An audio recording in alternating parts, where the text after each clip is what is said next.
Hello, Aries. How are you? Good morning. Today is May 14th. I'm here to do your reading for the week, and I'm going to actually start off by talking about the astrology of the full moon total eclipse on Monday, because that's the showstopper this week. I want to say hi to all the new friends from Tyler's Tarot, who gave me a really sweet shout out in his Aries Live the other day. I'm a huge fan, and I totally fangirled when he did that. But so, as I said, I'm going to start with the astrology. If you're not interested, I will post a time link to go straight to the tarot read underneath in the comments, so just click on that. So I'm not going to lie,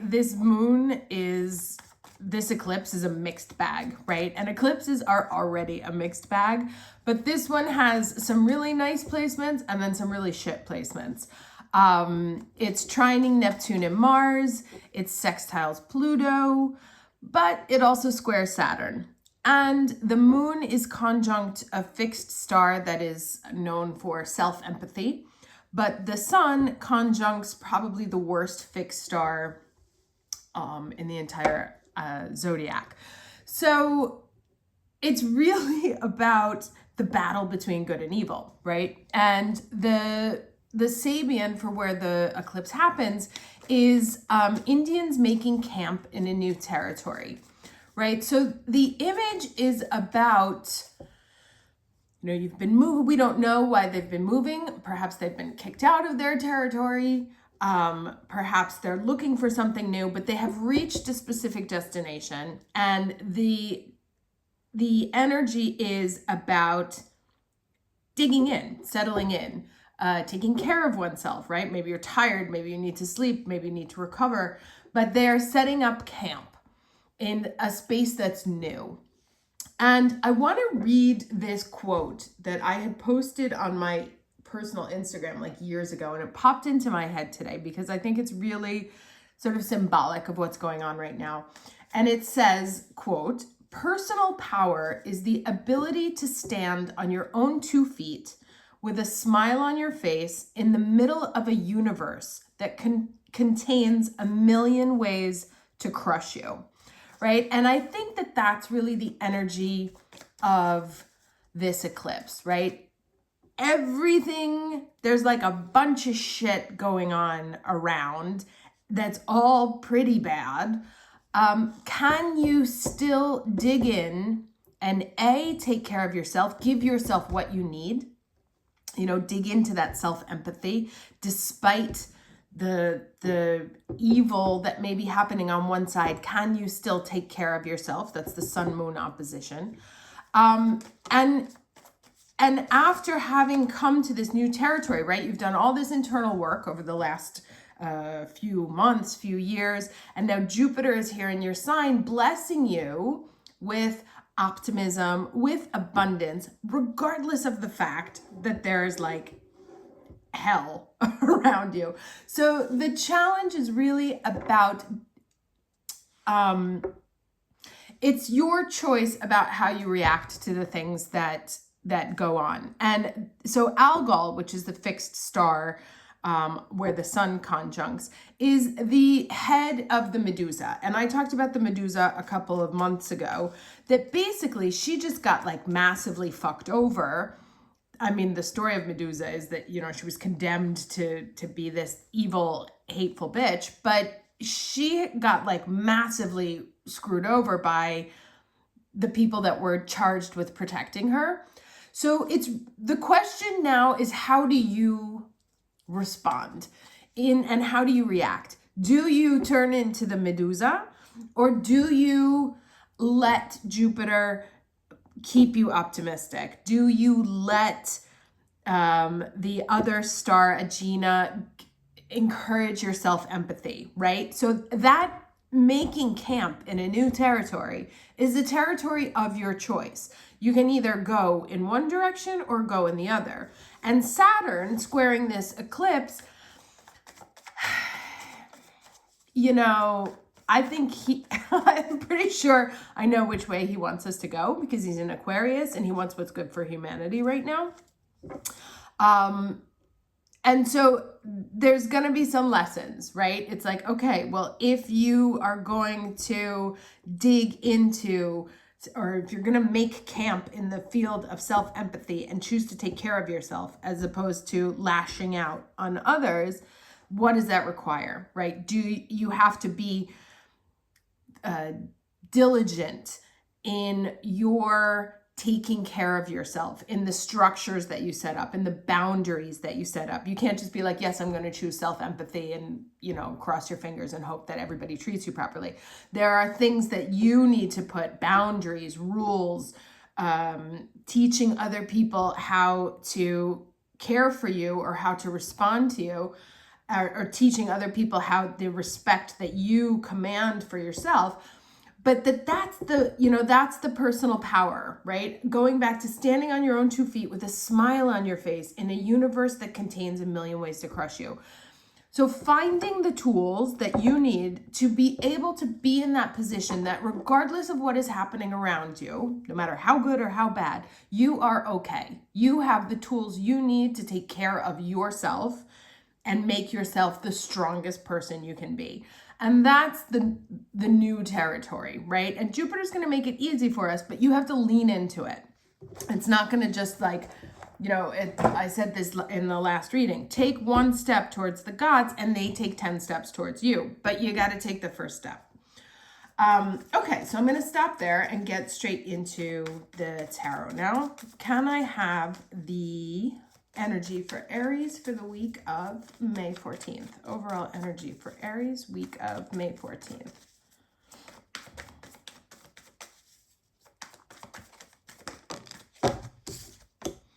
Okay, rejection, right? So here's this guy, I always think of him as like my John Lennon dude.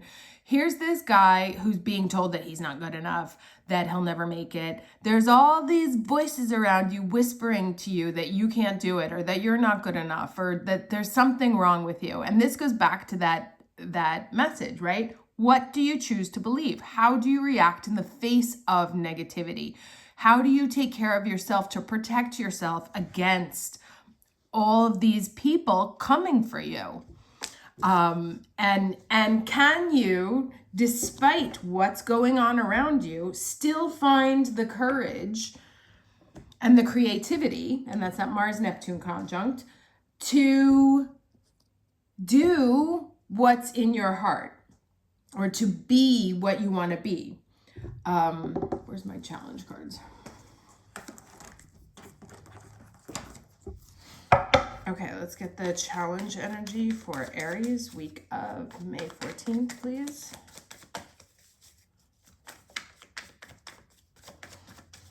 Challenge energy for Aries, week of May 14th.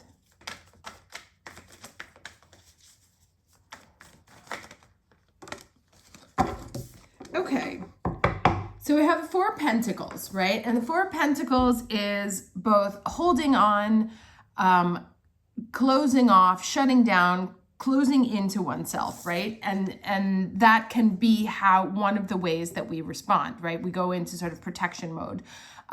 We close ourselves off from others. We don't share with others. The question is that what you want, right? Now, this may be a week where you, in order to keep yourself healthy, you're like, I need to just put this wall down. And that's what the self-empathy is, right? You sense that it's too much. And so you take a minute where you check out and you're like, I'm just gonna put a wall between me and the universe and other people until I get my energy settled back again. But then again, with this eclipse, remember, it's like one side or the other. Being able to then go back into, to be open to reconnect with life, right? To not let life get you down. Finding that strength, finding your way to heal yourself out of unpleasant energy. Let me get the lesson here.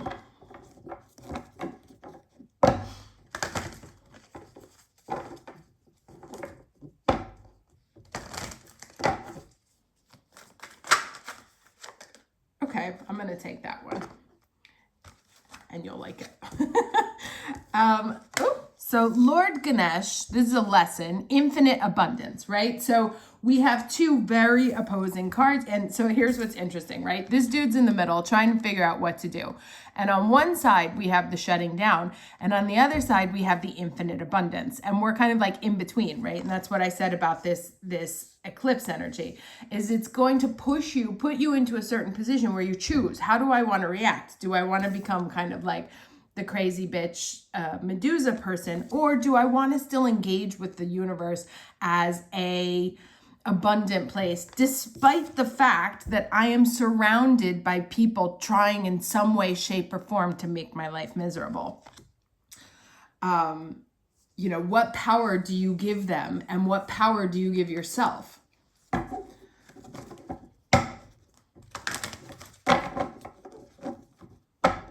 And Scorpio, you know, there's a full moon in Scorpio. Scorpio is all about power and all about finding the personal power.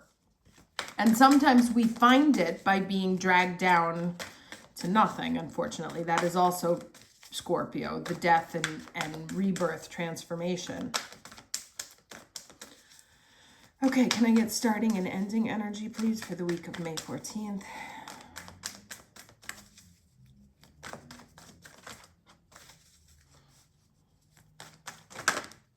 Okay, take that one, Gentle Gardener. 2 card. Another card, ending energy, please. Okay, an intention. Ooh, a 2 and a 22. So, you know, obviously 2 is also the Taurus energy. Let's read these cards real quick. Okay, so this one says, be your own person, be a conscious co-creator. The gentle gardener is visiting you at this moment in your life to remind you that your thoughts, feelings, and beliefs create the reality you experience. She is the embodiment of the energy within you that is sent out into the field of co-creation and ensures that all you are is reflected in the world of form. Are you aware of your thoughts? What is their quality? Believe in limitless possibility and you will see miracles unfold. That's like, I have another quote. I'll come back to it. The gentle gardener guarantees the integrity of everything you send out into the world. Stay positive and expect a wondrous return. Your garden is abundant with beauty. Amazing. Now let's read this intention here, which is a 22. Okay, your objectives will be fulfilled at this time. Amazing. Inspired intentions are like magic arrows shot into the sky. The universe is bringing you a gift, showing you that you're hitting your mark. Recognize that you're not the one who has to do all the work, however. Others help you co-create reality. So there is this concept of co-creation, right? And sometimes the co-creation can come from the negative energy around you, right? It pushes you into a space where you then are forced to make a decision. So this is, you connect to the power of your intention, sending it out into the field, then allow for synchronicity to work its magic. Perhaps the good intentions of others will inspire you to send out beautiful ones of your own. Own the life you want to lead, right? That's exactly what I said here. Own the life you want to lead and live deliberately with clarity and detachment. Love that. Sorry, my allergies just started like wigging out while I was reading this.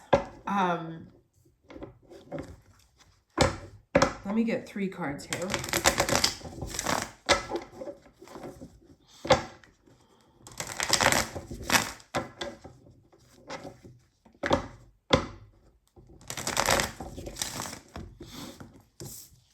Okay. Can we get 3 cards? Oh, okay. 6 of Wands. All very nice cards. 6 of Wands. 2 more, please, for Aries.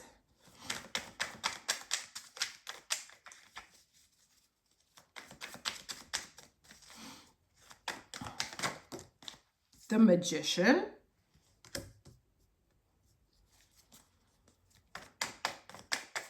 One more card, please.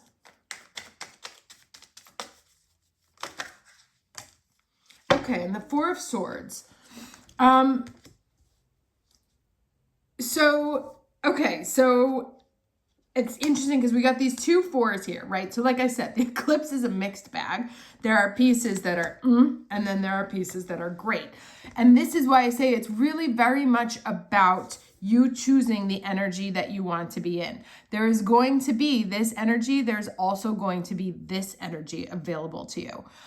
Like the magician there in the center, you get to pick which one you want to embrace. You can let the darkness of what's going on enfold you, or you can choose to see things in, you know, to project the world you want to live in. And these cards here, really, I'm going to put these like this.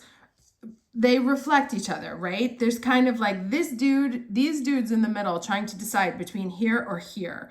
And this reminds us that we're being looked after. It's all about the intention, but ultimately, and this is like what I said, take 1 step towards the gods and they will take 10 towards you. So really choosing to embrace abundance now, despite what everything may look like. Now, let's get, since Mercury is lovingly in retrograde, let's get some advice from Mercury.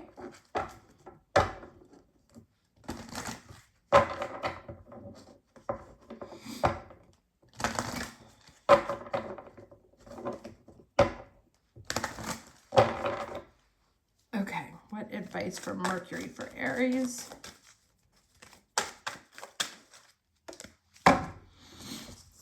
Okay, Oracle Wisdom. And this says, you already know the answers to your questions. You realize what lies behind the current circumstances and understand what is best for yourself. Rather than seek the opinions of others, trust your inner knowing. Like a wise oracle, you are able to see through the darkness and shed light on situations that might baffle others. Acknowledge this and journey to the dark chambers within, for that is where you'll find the insights you need to help you on your journey. There is no cause to seek the approval of others. You have all the knowledge you need at this time. And the incantation here is the answers I had all along, my knowing clear and wisdom strong. I tap into my inner seer and trust the truth, never to fear. So this says, other divinatory meanings, and this is funny, don't believe in others' claims, right? But I think that's talking about that. Like, don't, if there's people gossiping about you or talking shit about you, just put it to the side. You are in touch with the truth in this situation. Trust your inner wisdom and gut instincts. Others will seek your advice. Don't be afraid to speak your truth. You have the psychic gift of claircognizance, right? So claircognizance, if you don't know, is that you know, right? You don't know that you know, but you know. So like maybe someone will ask you a question and you'll just answer it off of impulse, or as it comes to you, but it's the right answer. And you can get right answers about things that you've like never studied before, never learned about before. So it's really a time to trust your own wisdom, but also to be open to it, right? So like if other people are talking shit, other people are trying to convince you otherwise, it's very much about you choosing to trust in the abundance that is available to you. Like I said, you can pick either one of these routes. You can pick the 4 of Swords and the 4 of Pentacles and shut down and withdraw, or you can choose to open up, embrace, allow your world to feel abundant despite what's going on around you, right? Let me get one last piece of advice and then I'll let you go. Did I bring? Yes, I did bring my deck.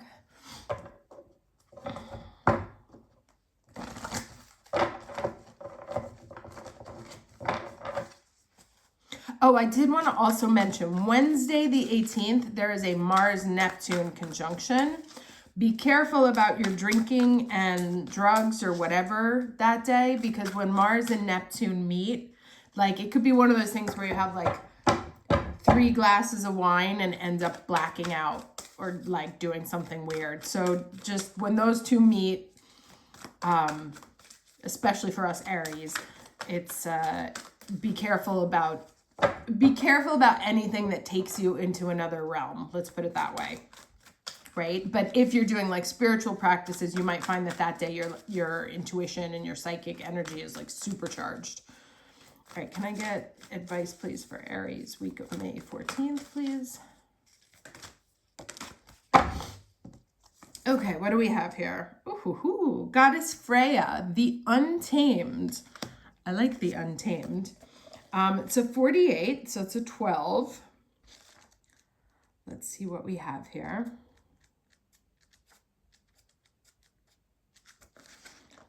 Sorry for the dramatic pause. Okay. We bring you the empowerment of the untamed. To be untamed is to be true to oneself without condition. It is freedom, but it is not easy. There are many belief systems, some of which are considered to be essential and beyond question to mainstream human society, which would mark an untamed spirit as a dangerous and suspicious creature, even though that untamed spirit serves unconditional love. Yet to be untamed is the only way to discover who you are and live your divine destiny. Behind the clothing, the social masks, and the stories you tell yourself or that others tell you, there is a beautiful, wild, divine creature that wants out. Uncage that divinity and watch your wild beauty emerge as you and your world transform through raw grace, right? So going back to like the astrology part at the beginning, talking about that making camp, right? And the square to Saturn, it's really about learning what we need. Like we've landed in this new place of like who we know we want to be. And there's probably a lot of people still stuck in this energy, like listening to others or maybe not 100% convinced. And this eclipse is really about embracing the possibilities that come with you being the person you want to be, right? Where you have landed right now, to just like lean into it, to double down on that abundant version of yourself, the one that makes you feel expansive and connected with the rest of the universe, and not the one that makes you shut down or feel small or feel less than, which comes from what other people's energy will cast on you. But again, you are here, right? Like what you do with that camp is up to you.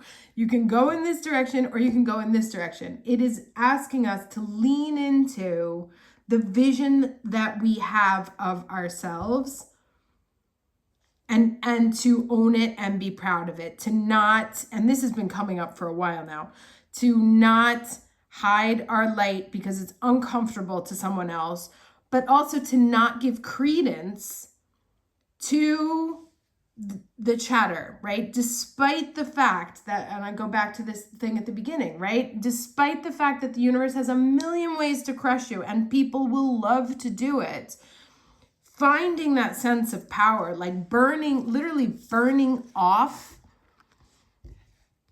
You see how he's gone from like one to the other, burning off this energy of the others and their negative shit, and embracing the power that you have to be the power that you are. And when you do that, you get this, the world starts to open up to you. And so this challenge may not come easily because life. But again, if you choose and stick to it and are cool with being that energy, it's gonna find you, right? And this talked about co-creating, trusting yourself, that you are taken care of, right? That this is a birthing process of a new energy for you, and to not you know, don't go back into the, don't shut down, open up. Like if the instinct when we're afraid is to close off, like don't shut down, do the exact opposite, open up. Choice is yours. I hope that's helpful. Have a lovely week. And if you watch the eclipse, share some pics because I will definitely be asleep. Take care. Ciao, ciao.